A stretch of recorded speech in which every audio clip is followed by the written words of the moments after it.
Hello everyone, welcome to our YouTube channel. Our guest today is Elif Bengü, a faculty member of Abdullah Gül University. Welcome hocam. Firstly, thank you for accepting our invitation.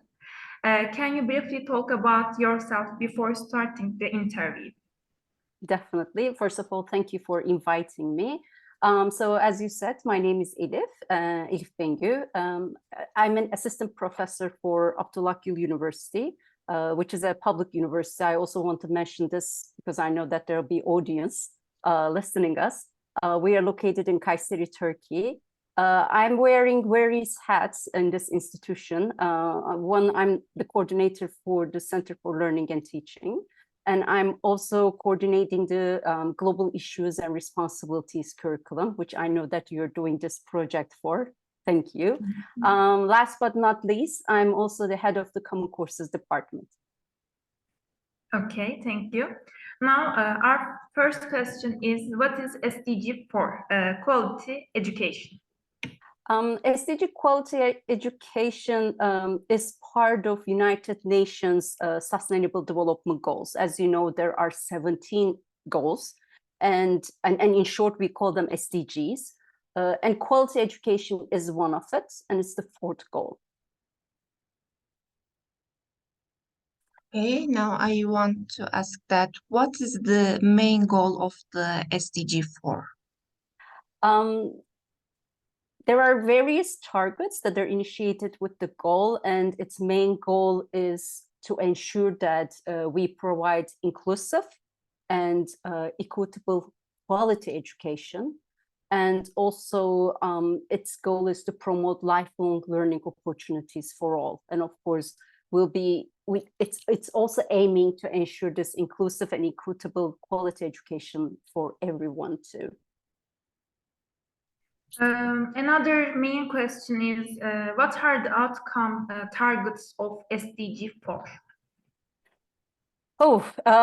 So here I would like to, in fact, introduce and share a website where our audience will have a chance to check outcome targets for all the goals and read more about them. And also in these websites, you can also read about how is the world doing on these goals. So I think I have the sharing option. So let me open them quickly because I find these websites really, really beneficial and useful. Let me share. So this is the website called SDGtracker.org. And here, in fact, you can see like the title of this goal. And also, if you click here, you can see how the world is doing in this SDG. And then we have targets. And in this website, we have each goals, like main goal and the targets. And here, if we can look at it, of course, the target for one, free primary and secondary education. And there are also indicators, which is also a really important part of it. And also, if we go all the way down, then there is this 4.2.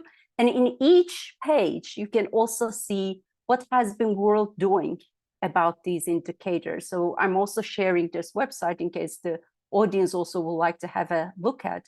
And also, I would like to open another one. I think you can still see it. And then you can see like, I think it's the same one, but with the targets. SDGtracker.org is where we can, because as I said, there are targets and there are like subtitles, sub-targets, indicators, and it's a really deep topic in that sense.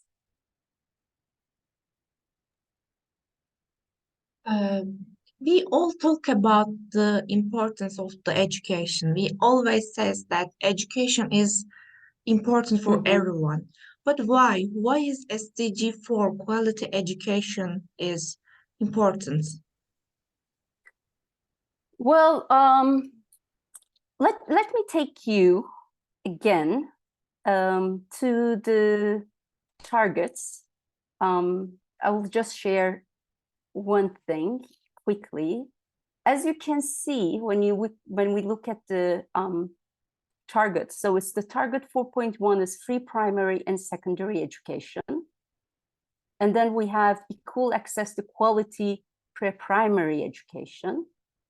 And then it is equal access to affordable technical vocational and higher education, and increasing the number of people with relevant skills for financial success, eliminate all discrimination in education. I think that should be it. Oh, universal literacy and numeracy. I'm just counting the targets. Education for sustainable development and global citizenship, which we are doing it in our institutions, right? Build and upgrade inclusive and safe schools. Expand higher education scholarships for developing countries. Increase the supply of qualified teachers in developing countries. And that's it. So as you can see, we have, well, there are like, then there is 4A2, like there are subcategories, but we have more than 3 targets. So that said, in fact, I would like to ask you here, because you are the future. So why do you think that this SDG is important? Actually, I have an idea. Education is important because it is key that will allow many other SDGs to be achieved. And when people are able to get quality education, they can break from the cycle of poverty, maybe. And education, therefore, helps to reduce inequalities and to reach gender equality. Yeah. That's the other SDGs, I think. And it also empowers people everywhere to live more healthy and sustainable lives. And that's all. Those are great points. Yeah, which I will touch on those in a second. But you're right. Like education is touching in all other SDGs too, as you see. Any of you want to add anything more? Yes, I can contribute. Yes. I think quality education is the way of building a wealthy and improved community. That's why we should try to achieve the quality education targets. That's it. Yep. So true. So true. Thank you. See, you know it, and I'm so proud to hear all of it from you, because as you said, you're really the future. If we can make your education like in better, if you can provide your education in better quality, then you will touch other people, other youth, and in the future to your kids, and so on and so on. I think it's kind of like a following cycle that follows each other. Yeah. So better communities, better job options, better life, which you've already mentioned it all. Thank you. Now, here is a significant question. Okay. How is SDG4 implemented? So when you look at those goals, as we have mentioned, so these belong to United Nations. So these are, as we said, global goals. So that means not just in Turkey, but other countries are also implementing these goals or try to reach those goals, targets. So the way it's implemented is changing according to the region, according to the country, and according to the regulations of each country. So there are tons of research out there telling us how it should be implemented, but implementation stage of goals are changing according to the country's budget, I think, which is a really, really important factor. And sadly, according to their political priorities. So, sometimes it's sad to say it, but maybe the quality education, it's not their priority. Then there are other SDGs that they put it to the front. But in some countries, they put the quality education at the front and the others may come along. So it is really changing, as I said, according to their, I'm sure there are other varieties too, but the budget and the political priorities it shows us how it has been implemented. Next question can be a little bit individual for you. Hocam, do you have any work on this SDG for SDG4? Can you talk about it briefly? Definitely. So yes, I do have work because first of all, since I'm an educator by training, my research is on how to create and provide quality education, not just only our students at AGU, but also outside of AGU. So, and my focus is on higher education. I know that SDG4 has focused on various levels. So K-12, preschool, there's higher education, lifelong learning, and my focus is on higher education. So I'm mostly doing my research on how higher education institutions can contribute to SDGs quality education. And also another topic that I'm working on is higher education for SDGs. So one, how to make the education quality higher, but also two, how we can work in a higher education so that we can contribute to all SDGs. One thing we are doing is, as you know, these global curriculum. Of course, we are constantly working on it. We've been having this curriculum for at least now, well, since 2016. So how many years? I'm horrible at counting, but it has been 6 years maybe? No, yes, right? Close to 6 years. Wow. So, but it's constantly changing to make this, to increase the quality of these courses. And also, I just finished a project on preparing graduate students to better prepare for their faculty positions. That's part of the lifelong learning. And I also did and still working on well-being of higher education.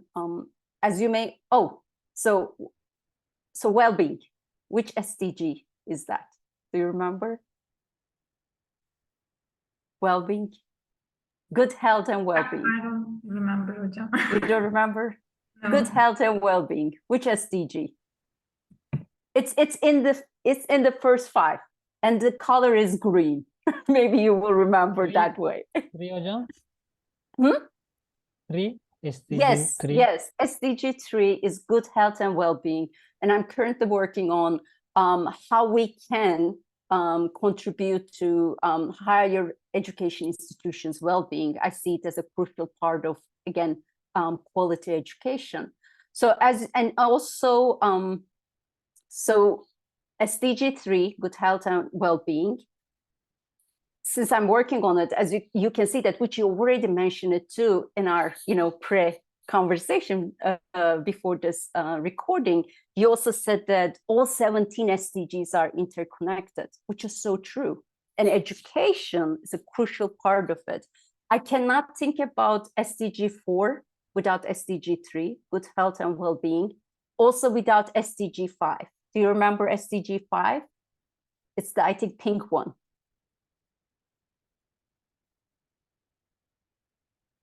Any idea? If you remember it? SDG 5, okay, I will not push it hard. It is gender equality. And then there is SDG 8, because, again, gender equality, it means education for all, right? Inclusiveness. And also there's SDG 8, decent work and economic growth, which again, better job options, better communities, better life. And SDG 17, partnerships for the goals. So it is all related. And also, can I share something else quickly? Okay, so, and I'm also currently working on this, if you can see it on my screen. This is called quintuple helix, which I'm still having difficulty to pronounce it too. With quintuple helix, we mean that there are various stages of this helix. So we are saying that as right now, we are talking about framework in higher education where universities are interacting with 5 helices. So there's education system, as you can see, there's economic system, there's civil society, and there's political system. And on top of it, there's environment. Again, one of you were telling me like, we were discussing how we are all responsible from the education rights, right? That's what you were saying. That is true, like not just government. We have civil societies, we have our parents, our communities, the economical system. So I cannot think about education without this framework. So this is what I'm working right now. So hopefully we'll get good results regard to that, good papers and good research. Thank you. Oh, let me also stop share. Great, Hocam. I am proud of your works. So Welcome. Thank you. next question is there any example in Turkey to achieve for SDG4? There are. And with your permission, again, I would like to share a website quickly, because I think you should all go here. Oh, I hope let me see. Well, there are a couple, just a second. Let me open both. So this is the one. Can you see it? Oh, not yet, because I haven't shared it. So there's this website called SDGmapturkey.com. Of course, as you all know, now we changed the name Turkey to Turkey, but of course the website is still Turkey. So sorry if anyone hears about it on YouTube. I don't want them to tell me like, oh no, you shouldn't say Turkey anymore, but that's what is it, the website, SDGmapturkey.com. So here, I love this website because they have brands that have been working on these goals. And I think as youth, when you're looking for your future jobs, you should also look for companies that they've been working on or towards these goals. So, these are some of the companies, and I'm sure there are more. And when you clicked on these companies, like let's look at Kortsa. When you click in Kortsa, you can see and read their sürdürülebilirlik raporu, their reports on sustainability, and what they've been doing on water security, what they've been doing on climate change. And also when you click on these, you can see what they've been doing towards these goals. And as you can see, yes, government is doing things, but also there are companies and civil societies working towards these goals in Turkey. So I will suggest our audience to come and look at what people that are living in Turkey been doing towards these goals. And as you know, our university is also working towards it, so which we are following closely, and hopefully we will able to do more, and also with your, of course, contribution. So I think because we are all like, I like to have a holistic look. So again, it's not just the rector or it's not just the deans that should be doing something. I think we should all be doing something together, hand in hand. In order to better understanding for quality education, I will ask the next question. Definitely. What are the metrics or criteria to understand the quality of the education? So as I said, SDG4, I believe, is one of the foundations of SDGs. So when you increase the quality of education, it will be easy to see changes that are taking place in the community. So that means in other 16 SDGs. So that is what we can look at, reports, research, sharing of knowledge, increase in well-being, etc. So that will be my metric or criteria. Of course, it will change though. This is a really deep topic. It's hard to explain it here. But through reports, research, sharing of knowledge, we can see the increase, and we can use those metrics and numbers. I think numbers will be important for us too. Yes, one of my question is, as you know, unfortunately, in some countries, girls still do not have access to education. Mm-hmm. What do you think about this? and who is responsible for the education of girls? And also, what can we do to eliminate this educational inequality? And in fact, before this recording, we were having a really good conversation in regard to that too with you all. And I think I've already mentioned this quintuple helix framework. So when you think about this, so if I would like to ask you, what do you think? Who do you think that is responsible for the education of girls? Can I share my ideas, Hocam? Yes, Mücahit, please. I think we can say the three factors. The first one is the family, parents of the child, parents of the girls. But not only the family, we can also say the society, environment, and also government. Government also have an important role. So true, so true. Because let's say government may have regulations, but who will put them into practice, right? Yes. Or who will control, or who will make sure that they are happening? And sometimes we are having families that are resisting to send their their daughters. Even the government has a regulation regard to that. So you're so right. This is not one person's job. Any ideas or any thoughts regard to that? Or I may even ask you too, how can we eliminate this? In fact, this is so simple, but is it doable, right? Like we can eliminate it. Oh, yes, Nihat.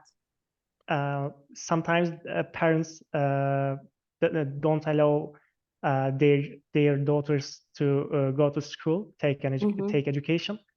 In Turkey, as far as I remember, there was a campaign called Kardelen or something like that. I remember that Baba beni okula gönder. Yes, yes, yes, so yes. If we have a problem with parents, governments or non-governmental organizations can handle, carry out some campaigns to raise the awareness about this issue.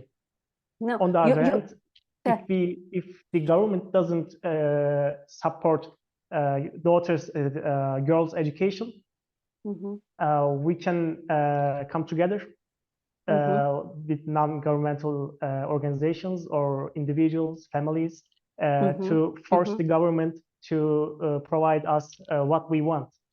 So this is my answer. Thanks. No, you're so right. So in fact, here also we are seeing, in fact, this is a perfect question for that. So here we are seeing again these 5 helices, like how should be working together: education system, economic system, our environment that we are living in, civil societies, and the political system.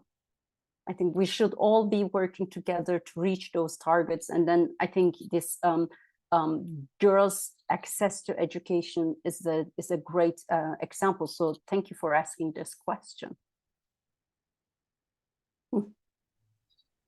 Our next questions will about the digital era and its connection between the quality education.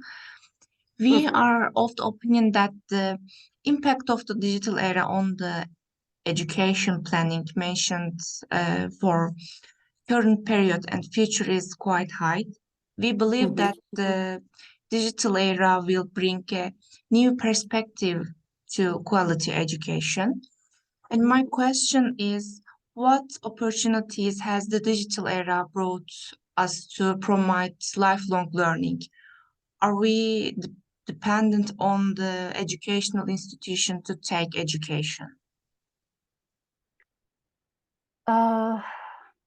So I think educational systems will be there. That's what I believe in. Like there will be still universities. There will be still these institutions, but I think the concept of it will change. In fact, it's already changing with micro-credential courses I should say micro courses. I should say. As you've already experienced yourself, like there is Coursera, edX, right? edX. So these are just 2 of the examples of how the concept is changing. However, my question is, who will evaluate these like digital courses reliability and validity? With these courses, I mean micro-credentials. On one hand, I believe digital era is bringing an immense amount of opportunities, which we've already experienced it through COVID. But who will control is validity, as I said, and reliability. And I'm also hoping that we will use it for the good of all humanity, because there are still, as you remember, we were talking about this inequality, right? There are still people who cannot access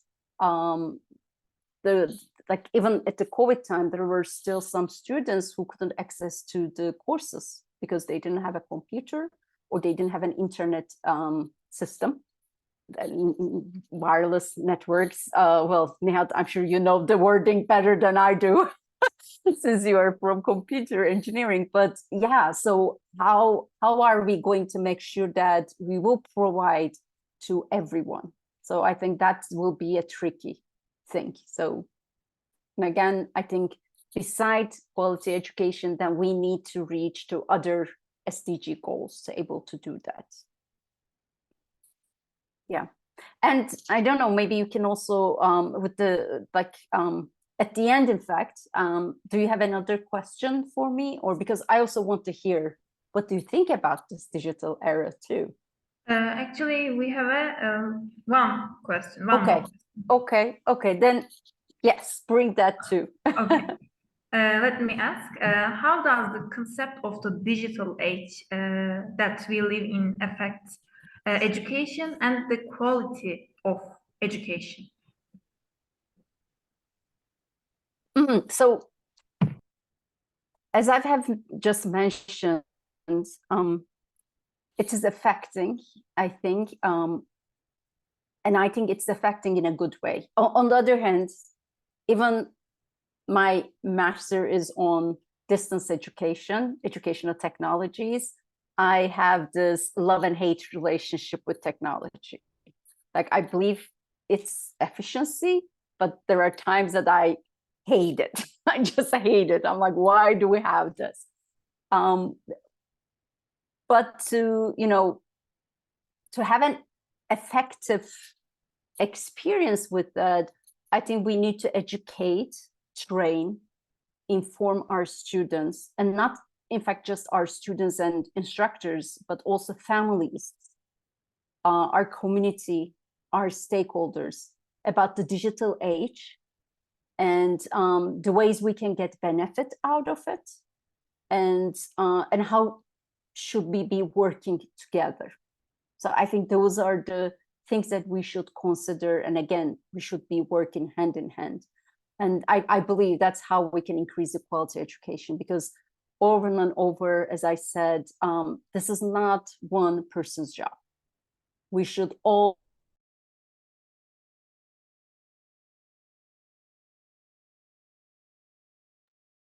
put our, I think in Turkish, hepimiz elimizi koymalıyız.